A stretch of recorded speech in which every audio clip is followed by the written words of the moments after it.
Welcome to Bala cars. இப்போ நீங்கள் பார்க்க போகிற கார் பார்த்தீங்கன்னா மாருதிக்குள்ள ஈக்கோங்கிற காரை பற்றி தான் பார்க்க போகிறோம். வாங்க வீடியோக்குள்ளே போகலாம். இந்த கார் பார்த்தீங்கன்னா மாருதிக்குள்ள ஈக்கோ மாடல் பார்த்தீங்கன்னா 2022 மாடல். ஓனர் பார்த்தீங்கன்னா ஒரு ஓனர் இருக்காங்க. இது ஒரு இன்சூரன்ஸ்னு பார்த்தீங்கன்னா லைவில் இருக்குது. நோ ரீப்ளேஸ்மெண்ட் இல்லாத வண்டி தான். கிலோமீட்டர் பார்த்தீங்கன்னா 80,000 கிலோமீட்டர் தான், 8,000 கிலோமீட்டர் தான் ரன்னிங் ஆகிருக்கு. கம்பெனி சர்வீஸ் கடவோட வண்டி இருக்காங்க.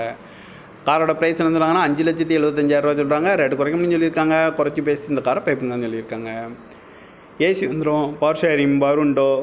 இந்த கார் பார்க்கணும் இடங்கன்னு பார்த்தீங்கன்னா பவானிங்கிற இடத்துல தான் இந்த கார் பார்க்க முடியும்.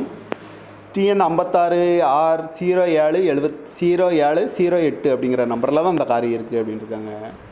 ஓனர் பார்த்திங்கன்னா ஒரு ஓனர் இருக்காங்க. 2022 மாடல், இன்சூரன்ஸ் லைவில் இருக்குது. நோ ரீப்ளேஸ்மெண்ட் இல்லாத வண்டி தான். 8,000 கிலோமீட்டர் தான் டிரைவிங் ஆகிருக்கு. காரோட ப்ரைஸ் என்ன சொன்னாங்கன்னா 5,75,000 சொல்கிறாங்க. ரேட்டு குறைக்கணும்னு சொல்லியிருக்காங்க. குறைச்சி பேசி இந்த காரை பைப்பிங் தான் சொல்லியிருக்காங்க. இந்த மாதிரி கார் வீடியோக்கெல்லாம் Bala கார் சேனலில் சப்ஸ்கிரைப் பண்ணிச்சுக்கோங்க. தேங்க்யூ ஃபார் வாட்சிங்.